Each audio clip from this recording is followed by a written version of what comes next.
Om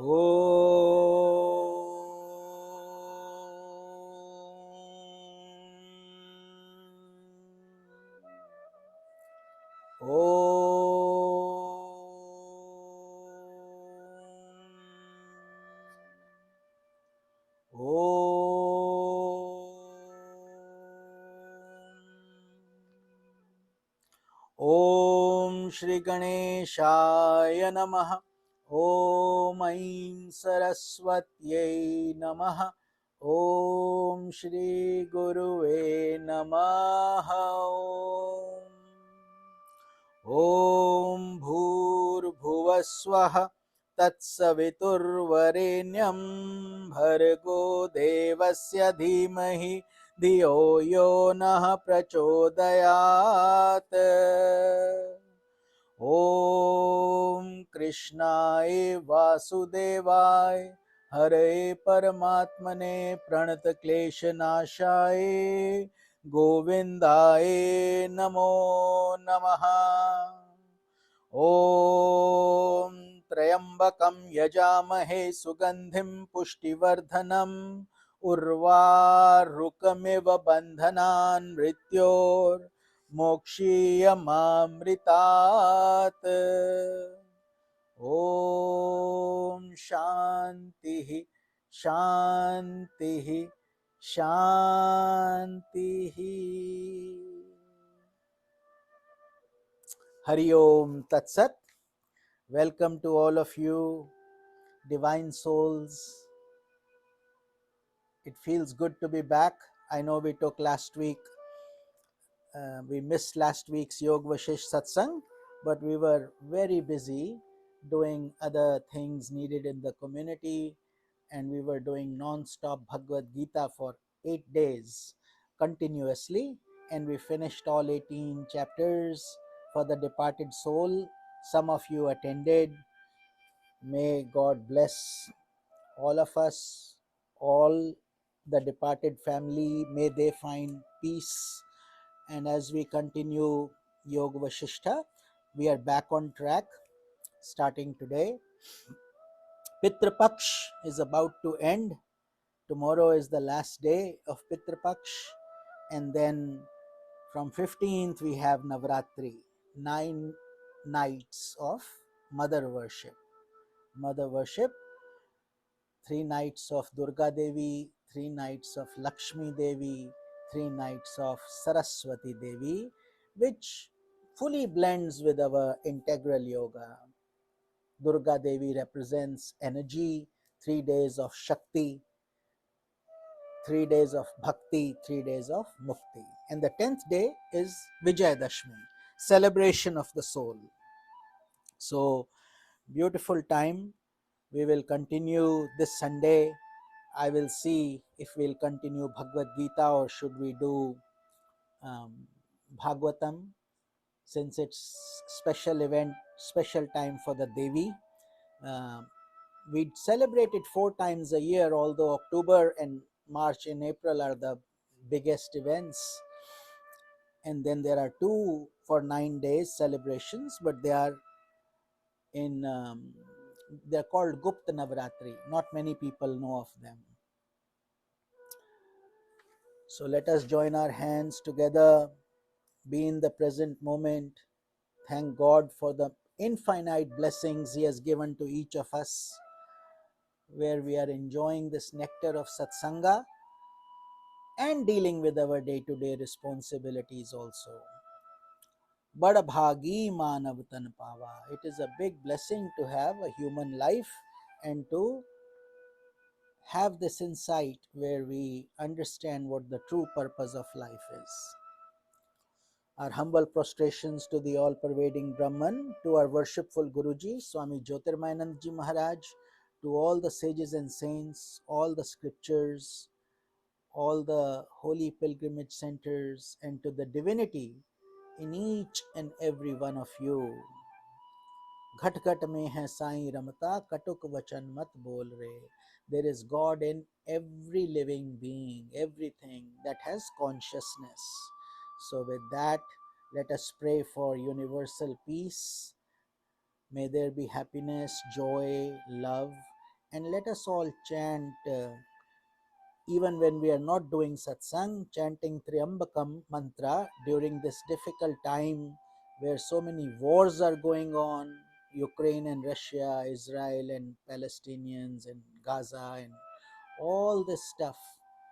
So chanting Triambakam mantra and giving it to those affected families who are hurt or who have been affected or who may be hostages, those kind of people who are really struggling, may our blessings reach them, and may we do a mala, one mala if we have additional time, and selflessly donate it to the cause of world peace. Triambakam mantra is very helpful. So with that prayer, let us read Swamiji's message for today. Swamiji says, Blessed self adorations. Sit still and meditate upon freedom. What is freedom?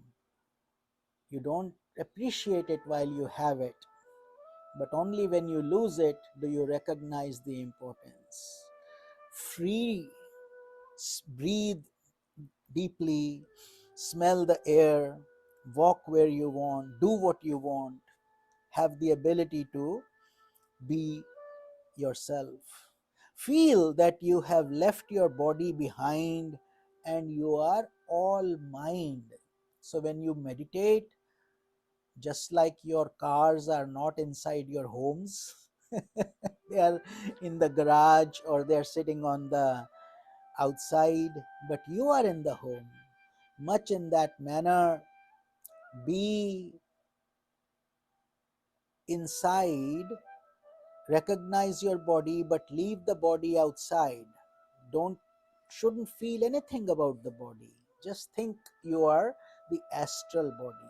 And you do it every night. In your sleep, you leave the body and you go in your dream somewhere far away.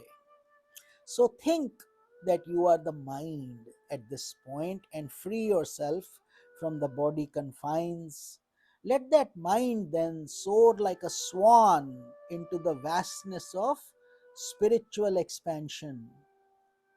Fly away, free of all problems and vexations. You can be anywhere at any time, in any country, in any planet, all up to your imagination.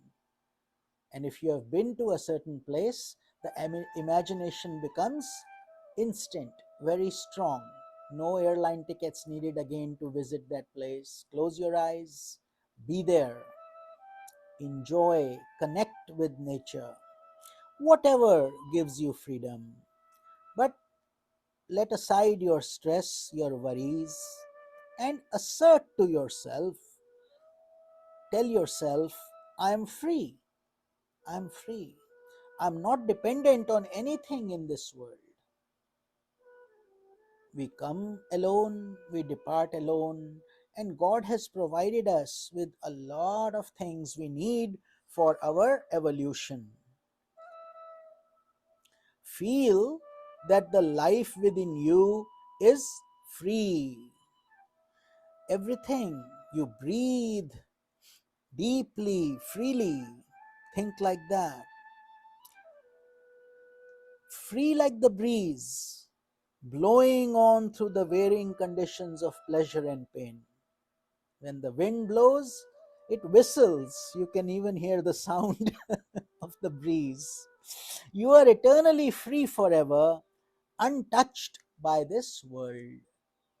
Your body may get wet, your mind may feel pain and pleasure, but your Atma, your consciousness is always free. We get confused and we say, I am sad or I am happy. But all these are conditions that come and go. Inwardly, you are ever free. May God bless you.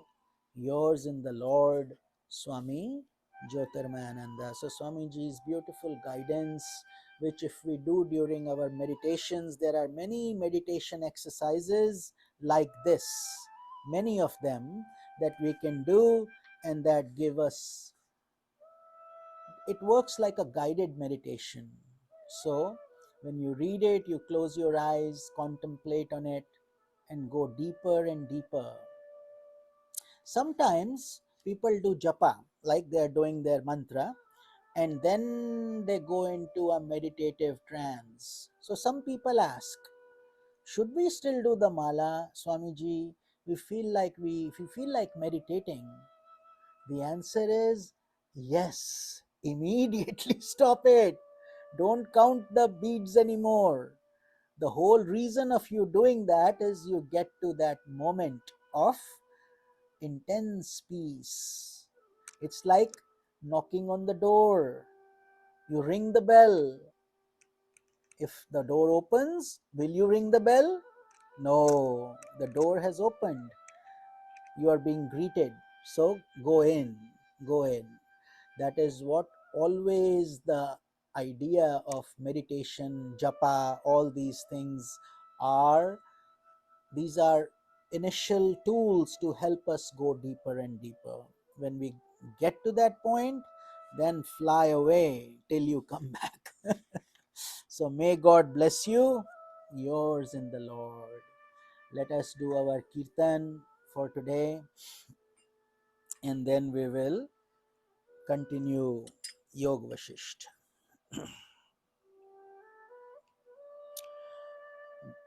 जय गणेश जय गणेश जय गणेश पाहि मां श्री गणेश श्री गणेश रक्ष मां शरवण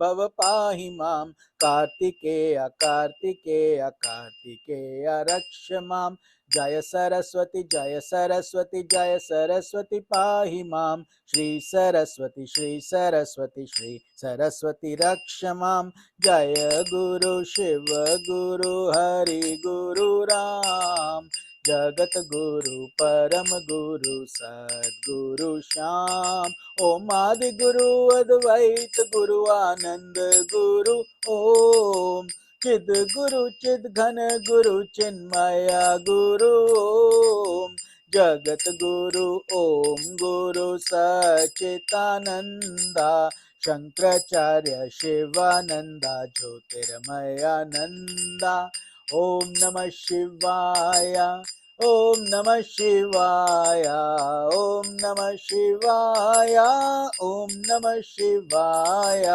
शिव शिव शिव शिव शिवाय नमः ओम हर हर हर हर नमः शिवाय ओम नमो नारायणाय ओम नमो नारायणाय ओम नमो नारायणाय ओम नमो नारायणाय ओम नमो भगवते वासुदेवाय ओम नमो भगवते रामचंद्राय हरे राम राम राम हरे हरे हरे कृष्णा कृष्णा कृष्णा हरे हरे आंजनेया आंजनेया आंजनेया पाहि मां हनुमन्ता हनुमन्ता हनुमन्ता रक्ष मां ओम शक्ति ओम शक्ति पाहि मां ब्रह्मा शक्ति विष्णु शक्ति शिव शक्ति रक्ष माम् आदि शक्ति महाशक्ति पराशक्ति पाहि माम् इच्छा शक्ति क्रिया शक्ति ज्ञान शक्ति रक्ष माम् गंगारानी गंगारानी गंगारानी पाहि माम् भागीरथी भागीरथी भागीरथी रक्ष मां Hari Om Hari Om Hari Hari Hari Om Hari Om Hari Om Hari Hari Hari Om Shanti Om Shanti Om Shanti Om Shanti Om Shanti Om Shanti Om Shanti Om Shanti Om Shanti Om Shanti Om Shanti Om Shanti Om.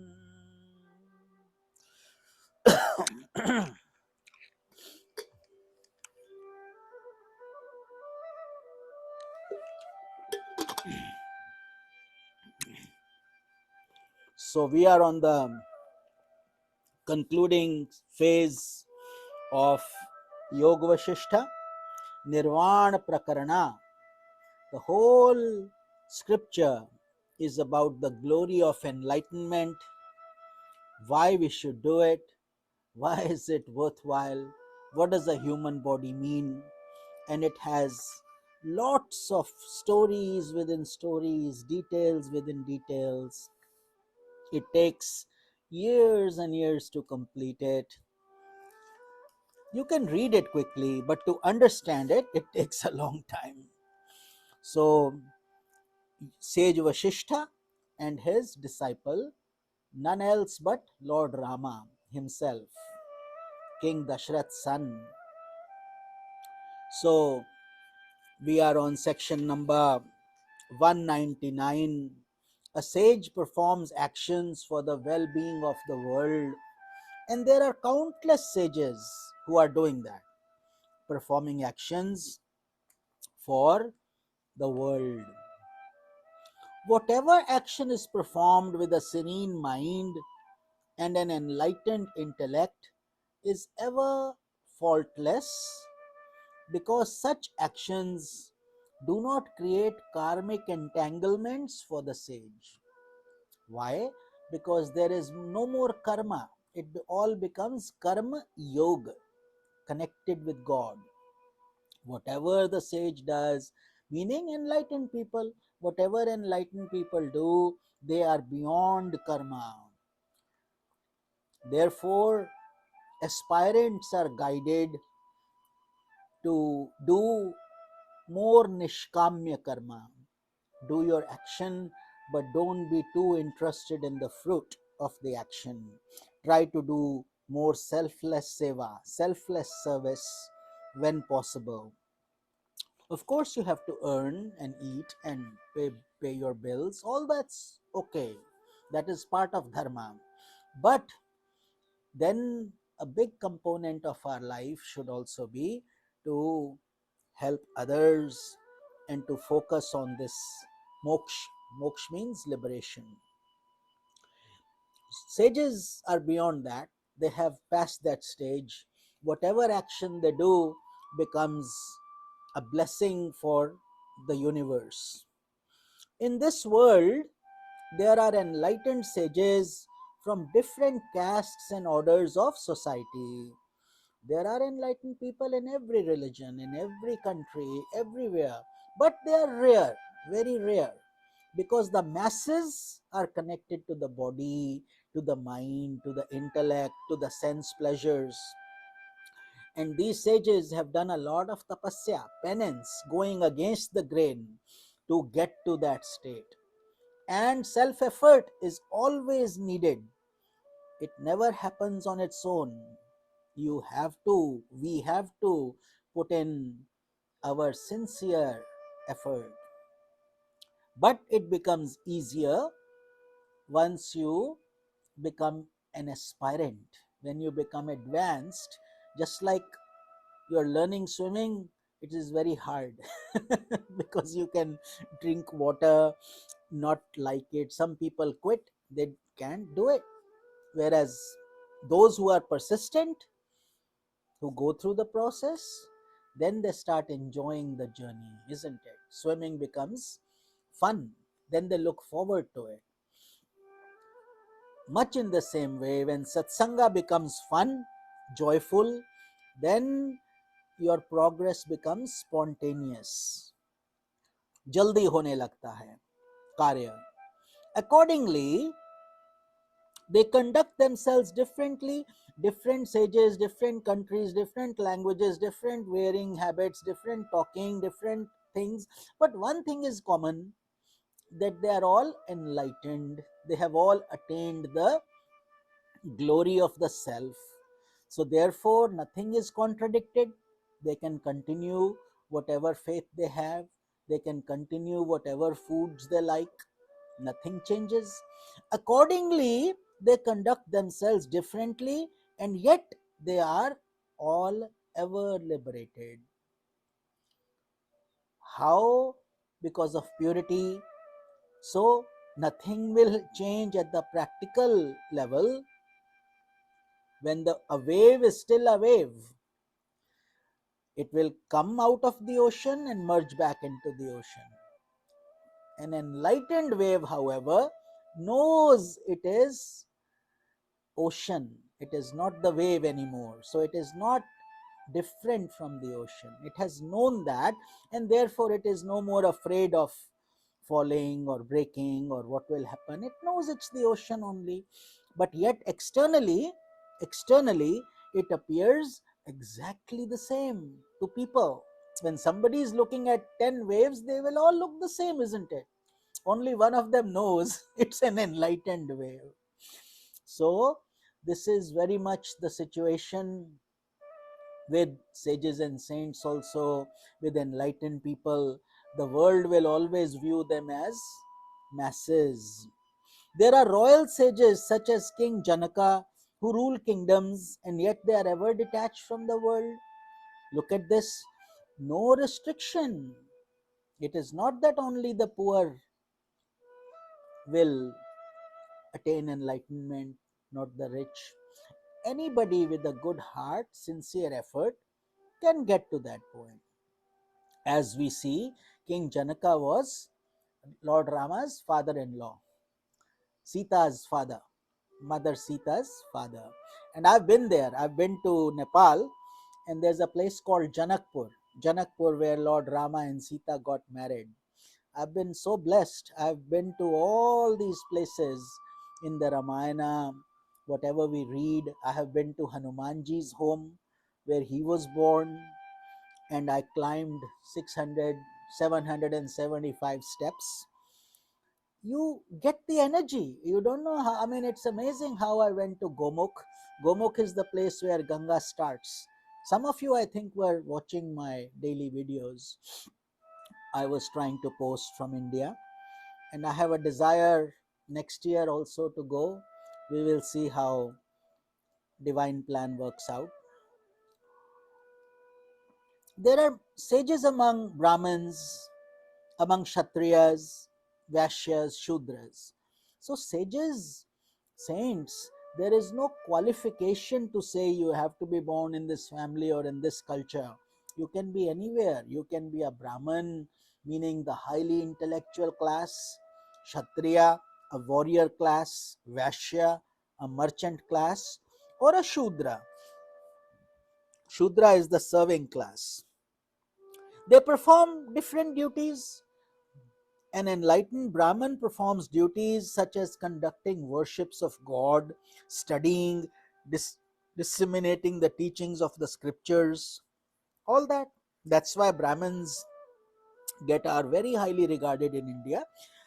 But each person is doing his specialized skill. In your body, your head is the Brahman because it does the thinking, it does the analysis, it does the all the major analytical work.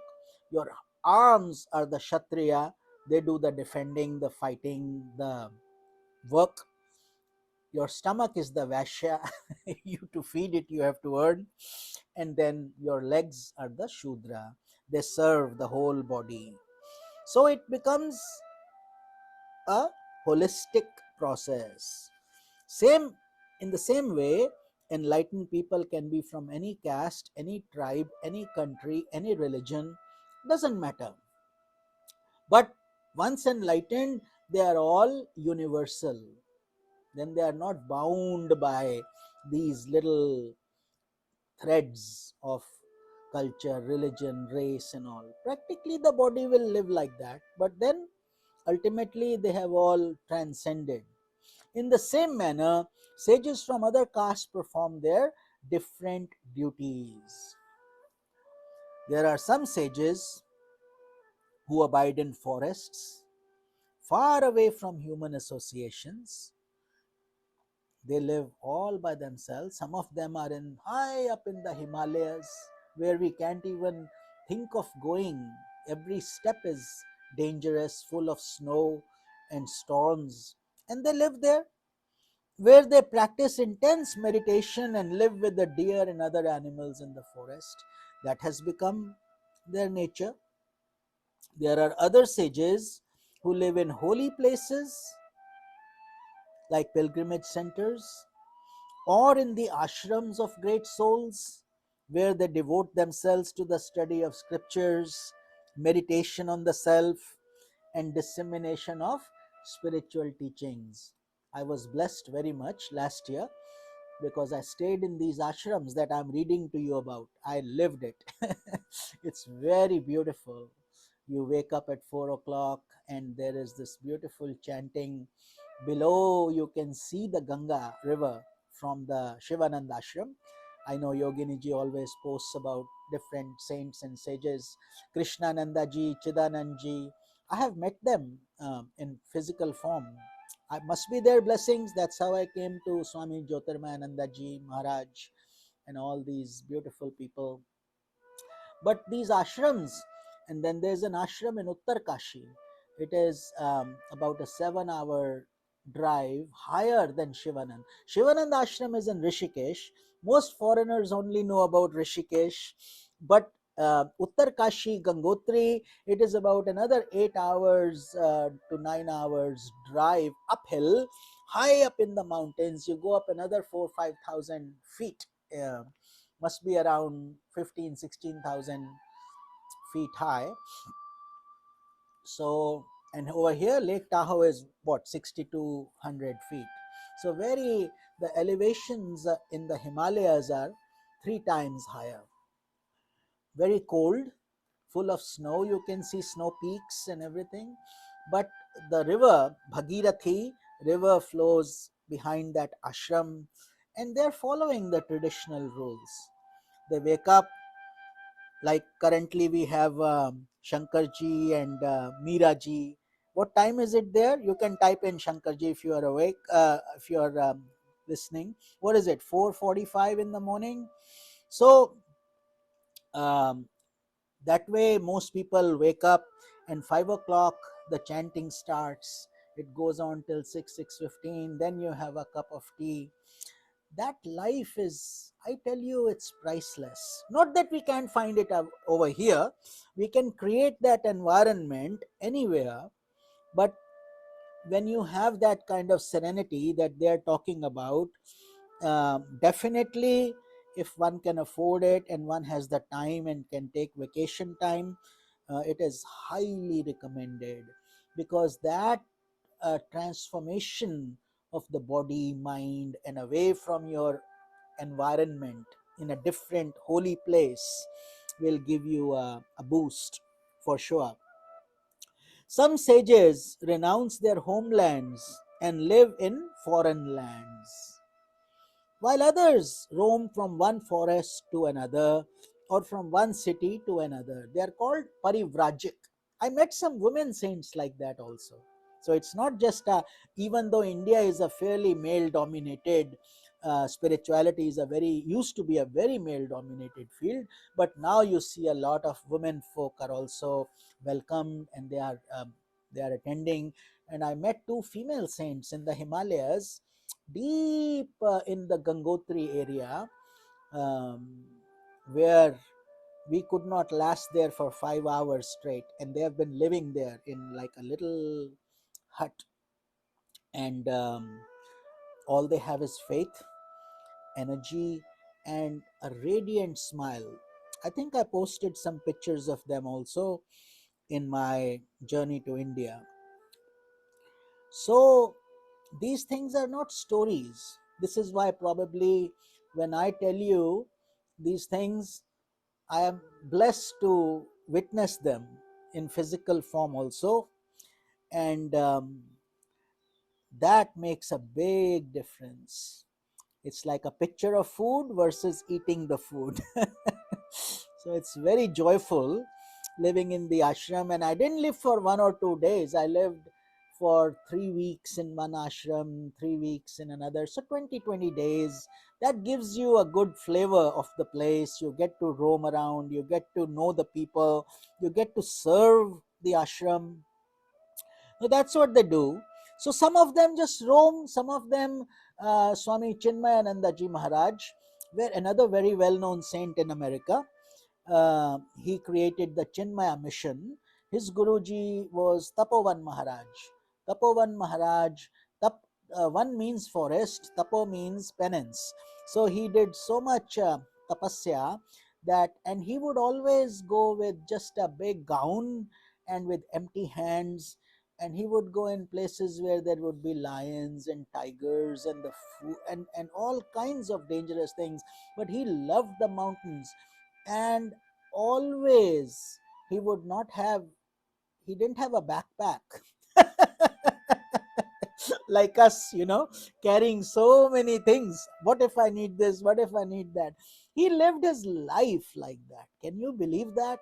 And every time, there is a shlok in the Bhagavad Gita, Ananyascha chintayanto mam ye jana paryupasate tesham abhiyuktanam yogakshemam vahamyaham. Meaning, Lord Krishna says, if you give yourself to me, I will take care of you. That is my promise to you. You continue your life, and I will be working like your servant. Think about that for a minute, what God is telling you. And this is, if you read Swami Tapovanji Maharaj, Tapovan, Tapovan, Chinmayananda ji's Guruji. And Chinmayananda had to do 1 hour, 1 year of severe penance up in the Himalayas. Every morning, 4 o'clock, he had to take cold shower in the Ganges. And the water was so cold, forget about waking up. He had to be then ready for the classes which started at 5 a.m. So there is no comparison to what these sages and saints have done versus what we are trying to do in the luxury of our homes and all. So we are being very much blessed. We have all these facilities, and they have done a lot of tapasya. But Tapavanji Maharaj, he would go and with no food, and invariably he would get some food from somewhere, whether it would be the common village folk or in the jungle. Sometimes robbers, they wanted to rob him once, and when they saw that he was fearless and he had nothing, they said, aren't you scared? Don't you know what are you doing? The next village is about 40 miles. uh, how will you eat? How, what, I mean, aren't you worried what will happen to you? He says, why? How have you come to me? And they had the food, they fed him, and they were so moved by his life that they all became his disciples. Imagine people who were leading a life of crime. That's what happens when purity meets, when your heart is absolutely pure, taintless, and full of love. So these and I've been to these places. I've been to Tapovanji's Gangotri. Gangotri is very high before you do the trek to Gomukh, which is another 18 kilometers of walking. So it's as if by divine blessings I got invited to Tapovanji's kutia, and I was served the dinner, and I had a just the saint and I, two of us, we had dinner together and we did arti. And it was as if Tapovan Maharaj, he's no longer in body form, but it's as if he invited me and pulled me from everything else to spend a day with him. And it happens, I'm telling you, when you start doing these things, you will no longer marvel at these miracles. They will follow you, they will become a part of your journey. So many of these things happened that it's not good to narrate too many, because it looks like then that we are being arrogant. I'm always humbled whenever that happens. I just have tears of gratitude and thank you to our Guruji. Swami JyotirmayAnanda Maharaj, because it's his blessings that take me everywhere. Whatever I do, it's his blessings. So, some having attained enlightenment enter into sannyasa order. You know, this sannyasa thing is very deep in Hindu philosophy. Um, some people take sannyas after getting enlightened, and some people take it in order to get enlightenment. First, they take Guru Diksha, then they get enlightened. And it's rare now that somebody is already enlightened and takes sannyas. One example is Sage Yagyavalkya. Sage Yagyavalkya. If you read Brihad Aranyak Upanishad, I don't know, all of you are serious advanced aspirants. If you have read that Upanishad, let me know. Oh, so Maria ji is saying it's not even 4 a.m. So they are doing perfect Brahma Mahurata. Brahma Mahurata, 4 o'clock is ideal. Beautiful time, and not to mention the tapasya you are all doing. Shankar ji does it, Maria ji does it, and it's a beautiful way to start your day with a satsang, that too a live satsang. So it's just how we all do it in ashram still in India like this. So Sage Yagyavalkya renounced his household life for upholding the traditions of sannyasa. He didn't have to take sannyasa because he's already enlightened, but then they do it because of dharma, artha, kama, moksha, to set an example for the world, and then to guide the world as expert enlightened personalities, where they are no longer bound by family duties. Otherwise, they are um, reducing the chances of sincere aspirants to grow. They give themselves wholeheartedly.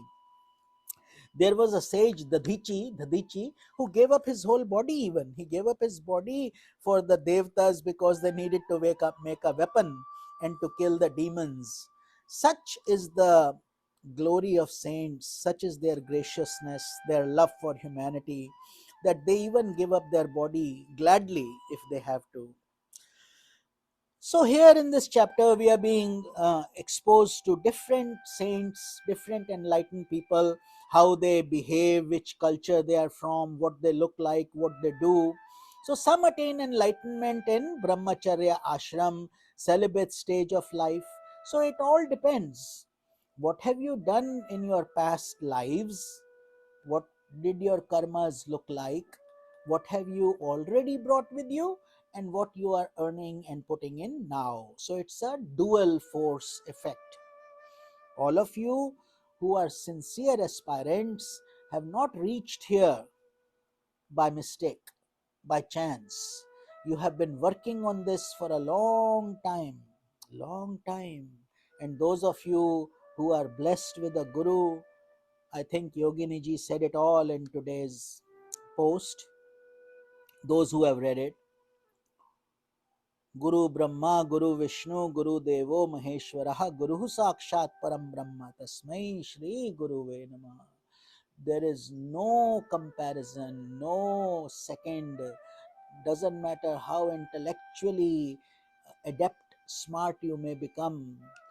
See, Ramakrishna Paramhans created Vivekananda. Vivekananda became very famous. He came to the West, and he was written up in every magazine. He went to the Chicago Conference of International Religions and shook up the world with his command on spirituality and the divinity. But yet, and his guru is was an total illiterate, didn't know how to write or doesn't know how to write anything. Yet Vivekananda always had tears in his eyes and gratitude to his guru.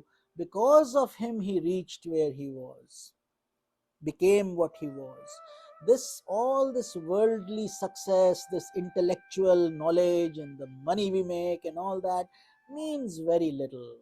Ultimately, this knowledge of the self is way beyond our imaginations, what we think, what we do. So there are different stages. You can attain enlightenment in your early years or later years or in future lives. Nobody knows. But one thing is there, that in this human embodiment, we should put in every sincere effort to attain enlightenment. And it's very much possible in this human body. That is why I got attracted to my guru, who said we can do it. Otherwise, it would only be a theoretical concept, isn't it? So it is not theoretical, it is practical. Many have done it. You can also do it, but you have to be willing to put in the effort and pay the price. Some sages have renounced their homes, some abide in one place, while others continue to move from one place to another, just like we discussed. I gave you practical examples of Tapovanji Maharaj, and then Swami Shivananda himself, who was a wonderful doctor, lived in Malaysia, very successful, earned a lot of money. Then this realization came to him. He would treat, even then he was treating people free with his own money. People didn't have the money, he would buy them the medicine also, diagnose their treatment, give them the, who does that in today's world of this pharmaceutical drugs and greed and everything?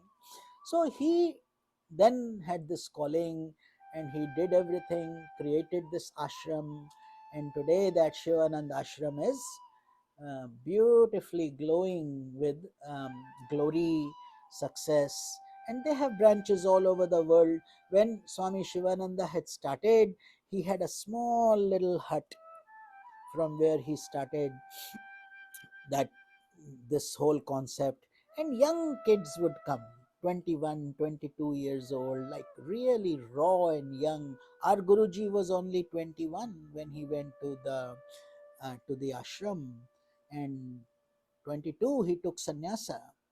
So many of them, Satchidanandji Maharaj, Swami Shiv, those breeds are gone, that generation is gone. But every one of them who, who was touched, attained enlightenment, because they were putting in intense effort. And Swami Shivanand told them, this is it, you have to do it, then you have to go give this knowledge to others. So there are who, and now our Swamiji is 92, 93 he will turn in February. So few more months. So there are others who, without attaining enlightenment, have developed the false notion that they are enlightened. See, back then Vashistha Muni wrote this. And this sentence is worth so much value today, because there are so many groups, so many internet things, so many people misguiding others, so much blind leading the blind, have no idea what it is, don't know, don't want to know, and yet they will want to preach, they would want to have disciples. How can you? It's better to be a good disciple than try to be a guru. You should always be every guru should be a disciple first. For me, I'll always be a disciple at the holy feet of my guru, the dust of his holy feet, no matter how much knowledge I have, because everything is coming from that source. What do I have? What can I give?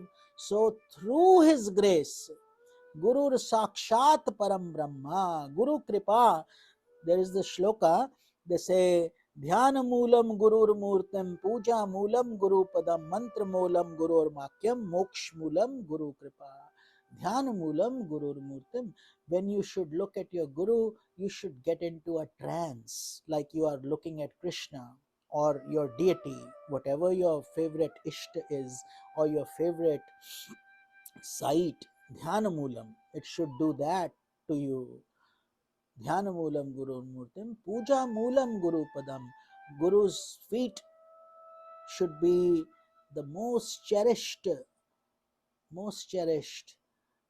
item, like the lotus feet. That's why we say the lotus feet of the Guru, because he has gone, done things, done the tapasyas, everything, and now he's giving all that in essence form to you. Therefore, like the lotus flower doesn't have any water on it, it beads up and gives it back to the world. Such is the grace of the Guru. Puja Moolam Guru Padam Mantra Moolam Gurur Vakyam. Whatever the Guru says becomes a mantra. Mantra is um, controlling your mind. Mantra meaning it tra means three. So the illusion of sattva, rajas, tamas is gone when your mind is in meditation, when you are deeply. So dhyana moolam gurur vakyam, whatever the Guru says puts you into a meditative state. And moksha moolam guru kripa, meaning his grace will get you enlightened. Of course you have to do your work. Just grace is there, but without the grace your work becomes effort. Like no matter what you do, if you have displeased your Guru, you will fail, you will falter, your ego will come in, some other obstacle will come in, and many of them fall away because they attain some siddhis, they get some powers, or they get some praise from people where they say, oh wonderful, you are so wonderful, very good. And the person says, maybe I really am that good. So then, and they are good, but what happens? Unknowingly they have hurt themselves by letting that ego creep in, and then it starts to decline. Slowly their peace starts to decline. So always remain a disciple, no matter how famous you become, how much bigger than the Guru you become. To me, if our eyes don't get wet, if we don't cry with the thought of our Guru, who is Guru? Grace of God is Guru only. What is Guru? Who is Guru? Who is a human being? Is not a Guru.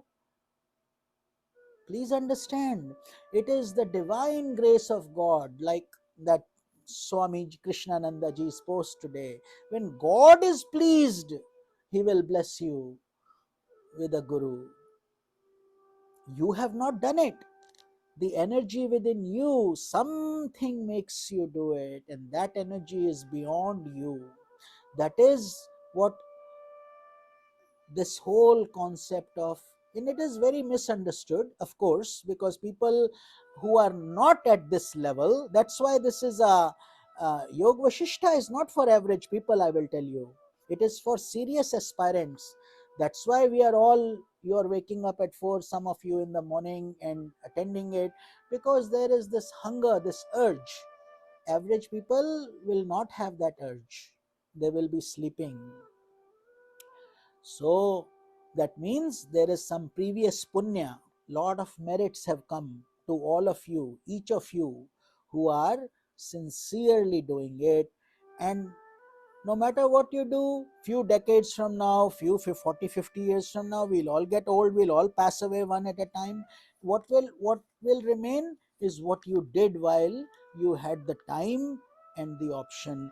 But there are some, that's why Vashisht Muni is saying, they have developed the false notion that they are enlightened, and you cannot fake it. You either have it or you don't have it. That's it. Led by delusion, they perform prohibited actions and fall from the path that leads to liberation. See, this is caution for all of us to walk. Just like when you are climbing a steep mountain, every step you take is full of danger, full of risks. One wrong move and you come stumbling down. And that is how this path is also. It requires a lot of care, and if we do prohibited actions, then liberation, they say, right before the door to liberation there is another very tempting gate to hell. You say, okay, I'm so tired, let me just take a peek. That's it. That is it. So we have to be very cautious about this journey, and if we are sincere, then nothing to fear, nothing to be afraid. We will succeed, no doubt. It may take time, but we will succeed. Neither abiding in the forest nor living at home can lead one to liberation. What is the answer? What is the answer? The answer doesn't lie externally. Many people think, oh, let me go to the Himalayas, let me give up my job, let me do this, let me do that, maybe I'll get enlightened that way. It does not work. It's not that simple. You see, the problem is you. It's all in you. So you have to figure it out as to what should happen, what should you do, what will give you joy. Neither performance of actions nor their abandonment is the cause of enlightenment. See, very deep. Many people leave their homes and do this and leave their jobs thinking they will get enlightenment. It doesn't come. It's not that simple. You can't fake the system, you can't fool it. Whatever, there is a concept called ras buddhi in us, in each of us. In Gita there is a beautiful shloka also, that you may forcibly ex- stay away from the sense pleasures, forcibly, but inwardly you are attached to the senses. You keep thinking of those things again and again and again because of the joyful experience you had when you had contact with them. And therein lies the problem. Many people leave, they forcibly don't look at those objects, they go to forest thinking that they have given it up. But guess what happens there? There they're thinking about it even more. So ras buddhi is the problem. And unless that goes away, unless that is absorbed and extracted and gone, so it's like a tumor that will keep on coming up unless you go to the root. Root has to be removed. The rus has to be operated upon. These Bhagavad Gita shlokas, these scriptures, they're very incisive, they're very deep, and we have to go through our surgeries. There is no easy way, no easy way. But definitely it is the right answer. If you are going to go north, you have to go to north, but by mistake you took a highway that is taking you to south. By mistake. Now every mile you are going is taking you away, further away from your destination, isn't it? The more south you go, the more away from north you get. And then eventually somebody tells you, oh, north is on that side. What do? What choice do you have? Turn back, undo everything you have done to go back on north, isn't it so? That is what most people who have got lost in the world process have to do. Whereas aspirants, sadhaks, they start from where they left off. You are already on north, you have already covered 50%, 60%, 70% of the way. Now you are stopping at a rest area, you are taking a break, enjoying your coffee, everything is good. What I mean by that is death. Then you start again from that rest area only. You now have only 30% left. That is the way to enlightenment. And if you are very blessed, very smart, you cover it all in this very life only. So they say, how we get there, it's not important. You have to have the drive, you will get there. Guru will make sure they don't leave you. Once you become a part of the Guru Shishya Parampara, it's a whole lineage, lineage, all the way. There is no such thing as only Swami Nikhilananda and Swami JyotirmayAnanda. Then it is Swami Shivananda. Then it is Swami Govindacharya. The way it goes is, I don't know, many of you may not know the shloka or you may not know your lineage, but it is very, very important, because otherwise there are blind leading the blind. I'm self-made guru. Who made you? I don't know. I just felt like being a guru. What can you guide? How will you guide anybody else? You don't even have the proper energy centers to protect you. So basically, it says, Om Narayanam Padmabhavam Vashishtam Shaktim cha Tatra Putra Parasharam cha Vyasam Shukam Gaudpadam Mahantam Govinda Yogindra Mathasya Shishyam Shri Shankaracharya Mathasya Padmapadam cha Hastamalakam cha Shishyam Tam Trotakam Vartikara Manyan Asmat Gurun Santat Manato Asmi. This is the lineage I just chanted for you. Some other day I will explain to you the meaning and what each of that word means, if you will remind me. But it is very profound, very deep, because it takes you all the way to Lord Narayana. Who's Lord Narayana? Lord Vishnu. Lord Vishnu, who takes different incarnations, sometimes as Rama, sometimes as Krishna, sometimes as Narsingha, sometimes as Varaha, all the different incarnations, because he is the sustainer. So that is the ultimate source. Om Narayanam Padmabhavam. Padmabhavam is Brahmaji, the creator. So it takes us all the way to that channel. And then Shankaracharya, of course, we chant even in our satsang. He is the Guru who created the sannyasi process of enlightenment and giving this knowledge, divine knowledge, to sincere aspirants. So, neither abiding, it is the knowledge of the self alone that confers liberation on a person. Neither performance of actions nor their abandonment is the cause of enlightenment. It's not like you give up or you start doing it.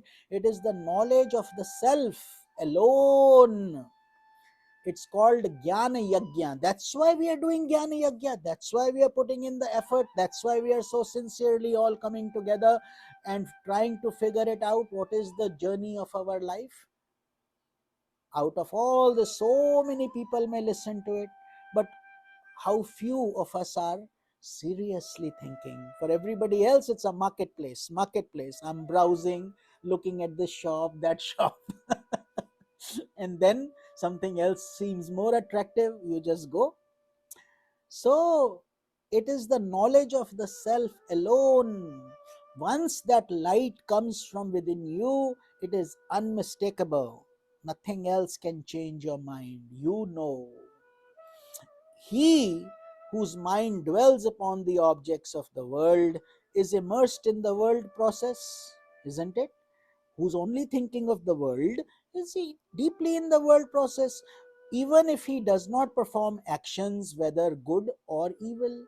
So if you are just thinking of your favorite dessert or your favorite girlfriend or boyfriend, or you're thinking of your party that you are going to go to, what are you doing?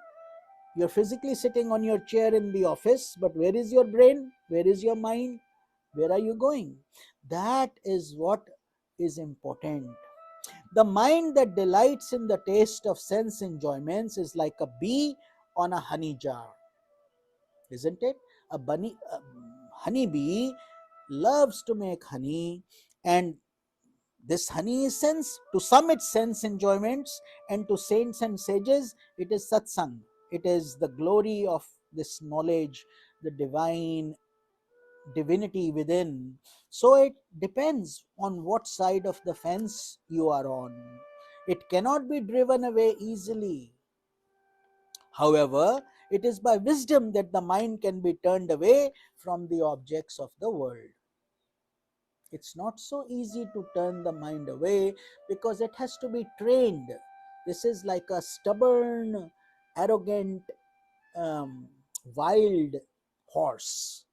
It will take time to train it, to change the direction, to make it follow your orders. But that happens with discipline and with time, as all of you can vouch, each of you who are regularly watching, listening, and waiting for satsang, because you didn't reach here by mistake. You have put in the effort, you have done tapasya. That is how you have reached that stage. And the worldly people, they have gone to casinos, and every time they found that very exciting, enticing, and all the glitter and the glory of the drinks and the alcohol and the women and the food and the ching ching ching of the casinos, they like it, so they keep going. Nobody has to tell them. Whatever little money they have, they will run there only, and later they will say, oh, I lost everything. So in one place you are getting ruined, in another place you are building positive qualities, you are building sattva, you are building deep grooves in your unconscious. Every satsang we do is surgery, is like a surgery.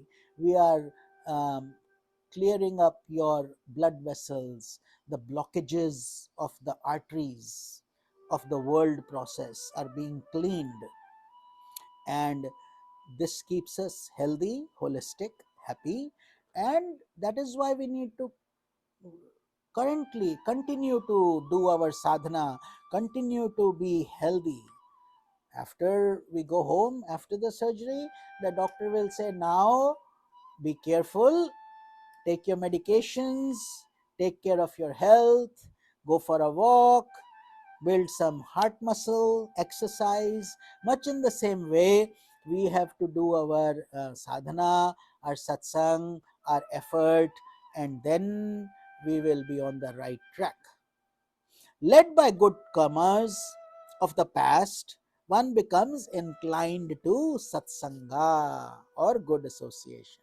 Let me repeat, led by good karmas of the past. It doesn't happen automatically. Good karmas, you only have done it in the past and you are doing it now. So therefore, it will accumulate, it will come again and again, provided you are creating that strong momentum. Satsanga is the gateway to liberation. Through satsang, nothing else needs to be done. Through that, you open the gates. Develops the qualifications for attaining liberation. So when you attend satsanga, what happens? We start getting the nectar directly from enlightened sages, saints, and the qualifications for mukti or liberation. And what do you bring? You build healthy practices like shravana, manana, nididhyasana, which each of you are doing. Right now you are doing shravana, meaning you are listening to the satsanga carefully.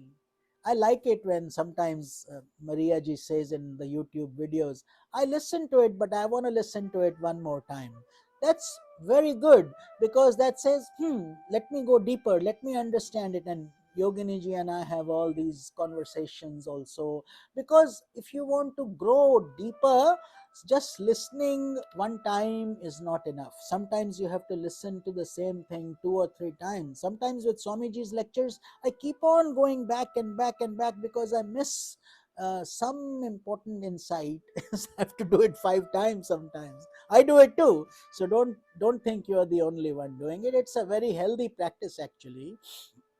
So when we listen, right now you are listening, then it is called manan. The second aspect is manan, which is called contemplation, because when I'm listening I keep going, so you're following me wherever I'm trying to take you or whatever I'm trying to tell you. But once the satsang is over, now your mind gets a breather, a breath. Now it's breathing and thinking which areas are applicable to you. What are the areas you want to grow in, which will help you? Because some people, if you're already strong in something, no point doing it again. You go in the areas that need improvement. So you do manana, that is called reflection. And finally, you do meditation, which is called nididhyasana. So listening, reflection, meditation, they should all be aligned together on the self. Meditation on the self. Self meaning the atma. Atma is, this is who you really are, but we cannot see it yet. So we have to imagine, work hard at it, try to analyze it, etc. Finally, one attains the realization that I am Brahman and becomes free of the world process. finally it has to happen. You will break the chains, the light will come, and that light that is generating the light to your intellect, the intellect is giving it to the mind to the senses to the objects to the world, and you say, I am seeing, I am observing, I am experiencing. But you are not focusing on the fifth layer of Anandamaya Kosha, that bliss sheath beyond which is this light. So we have to uncover these layers one at a time, slowly. This is Vashistha Muni. He's guiding Lord Rama. He says, O Rama, may you abide as an enlightened sage in whom the sun of wisdom has dawned. So by now, Rama, both the guru and the disciple have merged into one. They have both, the guru was already enlightened, but just like one lit candle lights another candle that also gets lit, Lord Rama has also attained that state, and the darkness of defect has vanished. When wisdom dawns, then what is the darkness of defect? Attachments, hatred, avidya, ignorance, raga, dvesha, attachment, hatred, and fear of death. All these things, they are, they vanish, go away, and the firmament of the heart has become free of the clouds of doubt and delusion. So there is all this doubt, I don't know, should I, can I, will I, all that is gone, because now you can practically see it. You don't need any more confirmations, because you can see the light within. That light meaning not just the physical light we are talking about, but the light of wisdom, where no more doubts, no more questions. Atma Tript, it's called Atma Tripti, which means that you find yourself by yourself, and you are contented. At that stage, you both merge into one. You become Brahman. There is nothing more to do. But you don't go and advertise. You basically are enjoying the nectar within, and you can't express it to anybody because it is beyond everybody's comprehension. So Sri Valmiki relates, at this stage, Sri Rama, as well as all the listeners of the assembly hall of King Dashratha, became still. They became immersed in samadhi, meaning that was such joyful experience for all of them, because it transcended time, it transcended space, beyond anything. Seeing this, Sri Vashistha ceased from speaking, and the black bee of his mind began to enjoy the nectar of bliss in the lotus of the heart. Why do we need to speak? Because we need to understand, isn't it? I'm trying to explain something, you are trying to listen something. When you speak, I listen, so on. But suppose we both are happy, we don't have any questions, then our voice is only an obstacle. It is creating noise. Better to be calm, quiet, and when you're enjoying the meditation, you enjoy that silence. So that's what Sage Vasistha did, and so did all the people in the kingdom. They all in the big royal court where they were attending this satsanga, they all were immersed in samadhi. That bliss, that joy, that experience was more powerful than words. And words are not needed when there are no questions. So, section 200, Siddhas praise Sage Vasistha.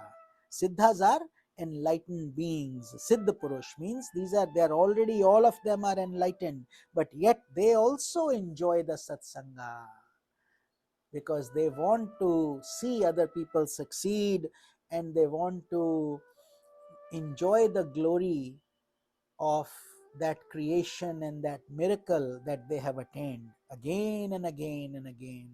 Just like you eat your favorite food many times, you don't do it once.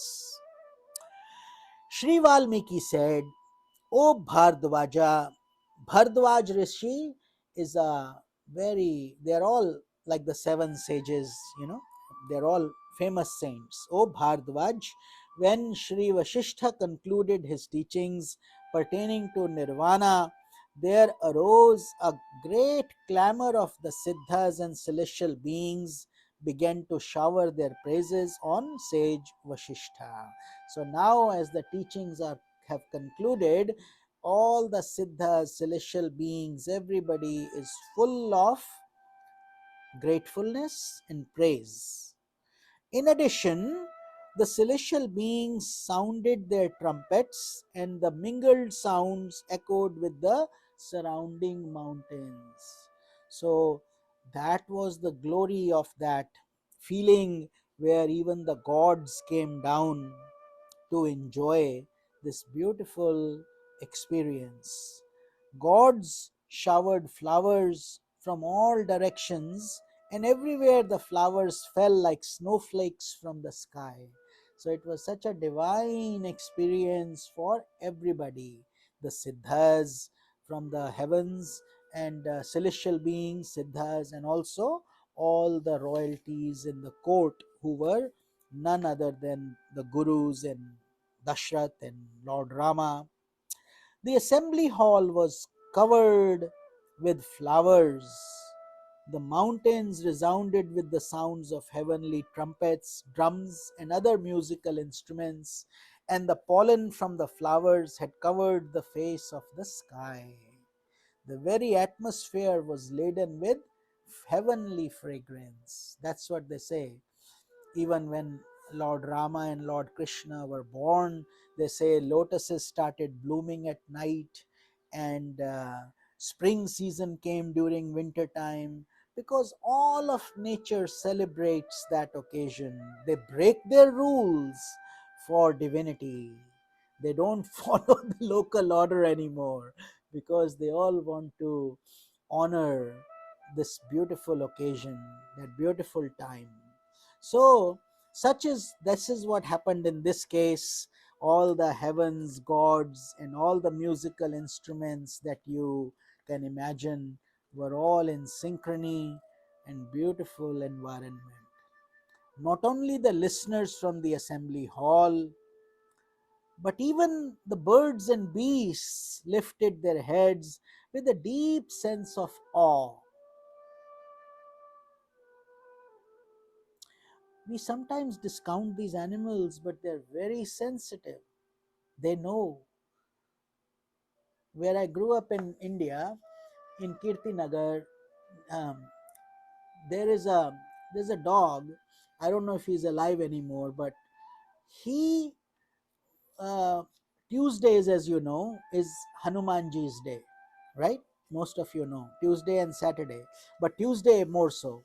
And a lot of people in India, they go to the temples on Tuesday. So and a lot of beggars are outside also waiting for prasad, because everybody, Hanumanji likes bundi. Bundi is like the laddus are Ganeshji likes the laddus, the round balls, but bundi is like very small, but when you bite it, it has rus in it. Priyaji knows jalebi. I know you know jalebi because you sent us the pictures of it. But this is called bundi, Bondi. You can Google it and you will see. These are like little juicy balls of um, neck. They taste so beautiful. Like it's like jalebi, but they have more juice in it. Very sweet, very wonderful. So that's the prasad that's given. And so there's this dog. He comes, and Tuesday this dog becomes a vegetarian. He will refuse to eat meat that day. You give it, his face turns. He only wants bundi. And people have done it. They have actually tested it out. Tried to give him some meat and all that. He refuses it. He's just waiting there outside with the beggars, and when he gets the bundi, he graciously eats it, acknowledges it. How would you define that? What would you say to that dog? Better than a human being in so many ways. We as humans can't even keep up with our sense pleasures, and here's a dog who has got more discipline. So, uh, here Vashisht Muni is saying these animals are also, and that's what with Tapavanji Maharaj, Swami Ram Tirth Maharaj, all these people were fearless. They would go, and animals would not harm them at all. They had that oneness with them, because they could feel that they would not be harmed. They could sense the love in them, in their body language, in their smell, everything. So here also, the beasts were also grateful for the lecture and the guidance. With the ceaseless showers of flowers and the eloquent expressions of praise, the earth and the heavens created a wondrous sight. It was beautiful, blissful, very joyful, and everybody enjoyed it. The Siddhas said, it appeared as if the ocean of festivity began to surge with the tossing waves of joy. So, like when you are marrying your daughter, or you yourself are getting married, imagine the emotions that you go through when you have given birth to your baby and you're holding the baby in your arms the first time the nurse has just brought it to you. How do you feel? How can you express it? Somebody says, how do you feel? Can you write an essay on it? No matter what you do, you cannot express it, you cannot quantify it. And this is the experience of the self also. So here all this kind of joy and festivity is going on, and with the quietening down of the commotion, the words of Siddhas became more audible. What the Siddhas, meaning these gurus, enlightened masters, were trying to say. The Siddha said, we have lectured on spiritual teachings 1,000 times in the midst of eager aspirants. So the aspirants were eager, and we have also given beautiful lectures. Also, we have heard the teachings of many other teachers, but never have we come across teachings similar to those given by Sage Vasistha to Rama. So, Om Narayanam Padma Bhavam Vashishtam. So, Vashistha is the son of Lord Brahma, and he continues on even today. When we read Yog Vashishta, we are invoking him. That's how you find peace. His blessings come to you, Guruji's blessings come to you. All this, without faith, we will be zero. Nothing we will get. We will just run here, there, and we will die. That's all will happen. But if we have faith and love and bhakti, devotion, then all that is multiplied. It becomes geometrical progression. Like I tell people, otherwise we are like billionaires. Even if you have $1 billion and you are away from God, that is multiplying $1 billion with zero. And every third grader will tell you, anything multiplied with zero becomes, you got it, zero only. So don't judge yourself or don't judge others by the wealth, the cars, the houses they live in, the clothes they wear, how expensive their diamond rings are. All that stuff is just that stuff. Nothing goes with you, not even the broken eye of a needle can go. But what you are doing now will go with you. Your satsang will go with you. Your selfless effort will go with you. Your bhakti will go with you. And oh, by the way, your wrong things will also go with you. If we have done lustful things, lustful thoughts, bad habits, this, that, oh, that also goes, because your mind, senses, intellect, ego, all of it is called antakarana, your inner instruments. They go with you. Why do we say purify, purify, purify? Don't do wrong things, do good things. For that reason. more grass than weeds we need. Otherwise, the problem is not a good one, not a good solution. So, this is what the Siddhas are saying, that we are so blessed to have these teachings from Vashistha, Sage Vasistha to Lord Rama. The sage has expounded the nature of Brahman with the help of parables, illustrations, arguments, and all possible methods. How many questions did Lord Rama ask? How many questions does Arjuna ask? See, these are done intentionally to help us. They already know, but they're asking for our benefit. So we can benefit, we can evolve, we can grow. So his intense love for Rama is beyond compare. Whose? Vashishta's. There is no relationship like the guru disciple relationship. Dhyana Moolam Gurur Murtim. That's why they say, Tomeva Mata Chapita Tomeva, Tomeva Bandhushcha Sakha Tomeva, Tomeva Vidya Dravidam Tomeva, Tomeva Sarvam Mama Deva Deva. So the devotee then says to the Guru, the aspirant, that you are my father, you are my mother. Tumeva mata chapita, tumeva bandhu. You are my friend and you are like my child also. Tumeva vidya, you are the knowledge and you are my wealth. Everything that I have is you. Tumeva sarvam, you are my everything. Mama deva deva, you are my deity also. Because of this divinity, I have reached this state where I am comprehending these deep concepts. Otherwise, I would have been far away. Scriptures are complicated. You will not understand them by yourself initially, till a guru comes and sheds the light on it. Otherwise, the same scripture will say enlightenment is a dual-edged sword. It is very hard to get enlightened. Then the scripture will also say it is as easy as plucking a flower. So which one is it? The same scripture is saying it's easy and it's also saying it's hard. So that's when a guru comes in, like you get your spectacles are based on your vision. Your number will be different than somebody else's number, isn't it? So each disciple has to be addressed according to his needs.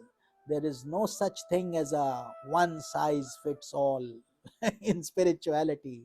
We are all struggling, suffering from different problems, different pain, different diseases, and different cure is needed, therefore.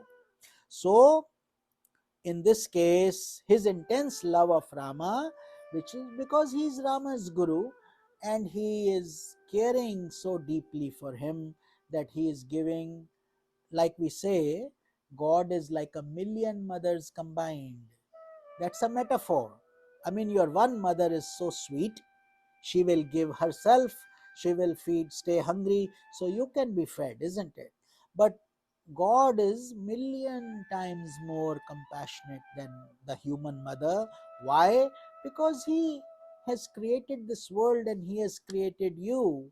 When you are in pain, he is in more pain. Please understand. So he knows everything, but just like a mother has to take the child to the doctor to get shots for his own good, God has to take us to our experience, through our experience, for our benefit only. So, by listening to his teachings, even animals and birds have become free of all miseries. Why does that happen? They don't understand English or Sanskrit, but the tone, the vibrations, the environment, the feelings all speak, they all convey. When you look at a dog, he will know what kind of a person you are. Are you filled with love or anger? What kind of a day you had? They will know. So, what to speak of human beings? So, when even animals are benefiting, imagine people who are intelligent, smart, educated, sitting and trying to understand. Having feasted upon his nectarine words through our years, we have enjoyed a rare fortune of our lives. Meaning, the joy of this satsanga is so intense that nothing can compare to the feeling that we are getting. The people of Ayodhya heard these words of the heavenly Siddhas with their eyes turned towards the heavens, and as they looked below, they beheld the assembly hall of King Dashratha covered with celestial flowers, because so many gods were so happy that they were overjoyed. Actually, Ayodhya, I was in Ayodhya also last year when I had done the Ramayana Yatra, and many of you may know that this big Ram Mandir, Lord Rama's big temple, is opening in January of 2024, and that temple is so glorious, so gracious, beautifully done, because there was a lot of conflict. The government of India was involved. There were all this disputes about the Muslims saying there should be a mosque here, this, that. But finally, it was decided, and now um, this grand, beautiful temple is being created, which is they say it will be one of the beautiful places.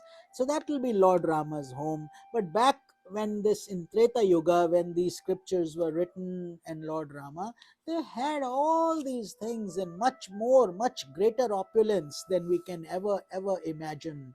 So they were the kings of these places, and the glory was so much that they said they were, even their pillars were studded with gems, real gems like diamonds and pearls and all that.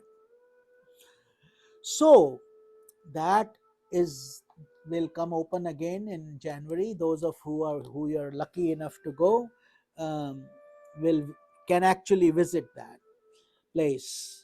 Having witnessed such a wondrous sight, they worshipped Sage Vasistha by offering flowers at his feet. When the clamor of applause calmed down to a certain extent, King Dashratha prostrated before the sage and worshipped him. So, my time is up, but I have enjoyed this satsang. I hope you have enjoyed it as much, because uh, these things can only be felt, we cannot express them. But yet we will continue this journey of section 200. And what did King Dashratha say? We will learn in next Friday's satsang.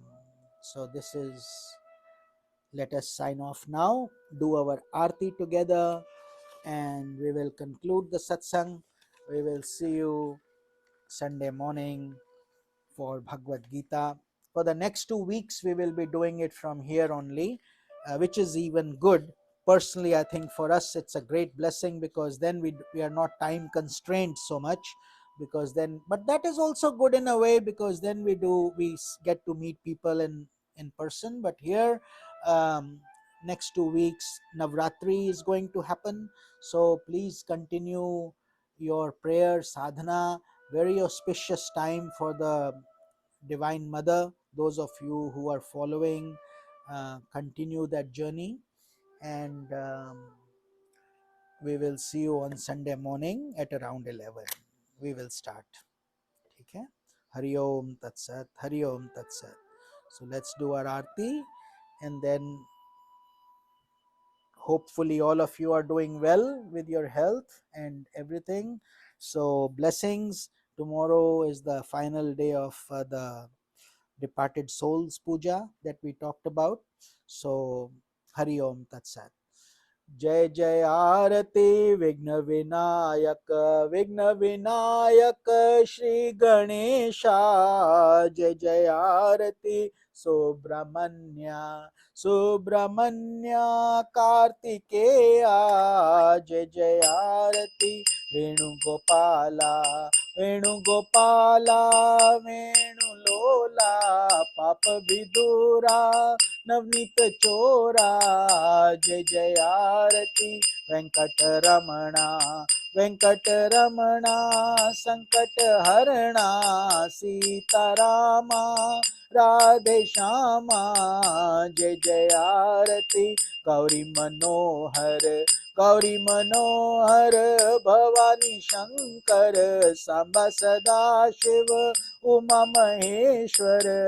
जय जय आरती राजराजेश्वरी, राजराजेश्वरी त्रिपुर सुंदरी। महाकाली महालक्ष्मी महासरस्वती महाशक्ति। जय जय आरती आंजनेया, आंजनेया हनुमंता। जय जय आरती दत्तात्रेया, दत्तात्रेया त्रिमूर्ति अवतारा। जय जय आरती सद्गुरुनाथा, सद्गुरुनाथा शिवानंदा। सद्गुरुनाथा ज्योतिर्मयानंदा। सद्गुरुनाथा साई बाबा। जय जय आरती विघ्न विनायक। न तत्र सूर्यो भाति न चंद्र तारकं, नेमा विद्युतो भाति कुतोऽयम् अग्निः। तमेव भान्तमनुभाति सर्वं, तस्य भासा सर्वमिदं विभाति। ओम शांति शांति शांति। Hari Om Tat Sat. Let us all chant Triambakam mantra for world peace and for anybody who is in pain and who needs our help. Om Triambakam yajamahe sugandhim pushtivardhanam, urvarukamiva bandhanan mrityor mokshiyam amritat. Om Triambakam yajamahe sugandhim pushtivardhanam, urvarukamiv bandhanan mrityor mokshiyam amritat. Om Triambakam yajamahe sugandhim pushtivardhanam, urvarukamiv bandhanan mrityor mokshiyam amritat. Om Shanti Shanti Shanti. Om Sarvesham Swasti Bhavatu, Sarvesham Shantir Bhavatu, Sarvesham Purnam Bhavatu, Sarvesham Mangalam Bhavatu, Sarve Bhavantu Sukhinah, Sarve Santu Niramayah, Sarve Bhadrani Pashyantu, Ma Kaschid Dukkha Bhag Bhavet, Asato Ma Sadgamaya, Tamso Ma Jyotirgamaya, मृत्योर्मा अमृतं गमय। ओम करचरणकृतं वा कायजं कर्मजं वा श्रवणनयनजं वा मानसं वापराधं विहितं विहितं वा सर्वमेतत्क्षमस्व। जय जय करुणाब्धे श्री महादेव शंभो। जय जय करुणाब्धे श्री महादेव शंभो। जय जय करुणाब्धे श्री महादेव शंभो। ओम ब्रह्मर्पणं ब्रह्महवि ब्रह्मग्नौ ब्रह्मणाहुतं ब्रह्मैव तेन गन्तव्यं ब्रह्म कर्म समाधिनः।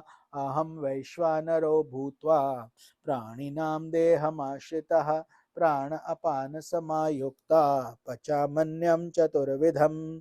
हरिः ओम तत्सत ब्रह्मर्पणमस्तु। समस्तलोकाः सुखिनौ भवन्तु। ओम शान्तिः शान्तिः शान्तिः। Hari Om Tat Sat to all of you divine souls. May you all be blessed with Shakti, Bhakti, Mukti. Thank you for your bhakti dedication, and may you all continue to grow spiritually, and may you be filled with divine love of bhakti. We will see you on Sunday, and remember, Sunday is the first day of Navaratri, Mother Worship, 9 nights. Hari Om Tat Sat, Hari Om Tat Sat, Hari Om Tat Sat. We sign off now. Om Shanti, Shanti, Shanti.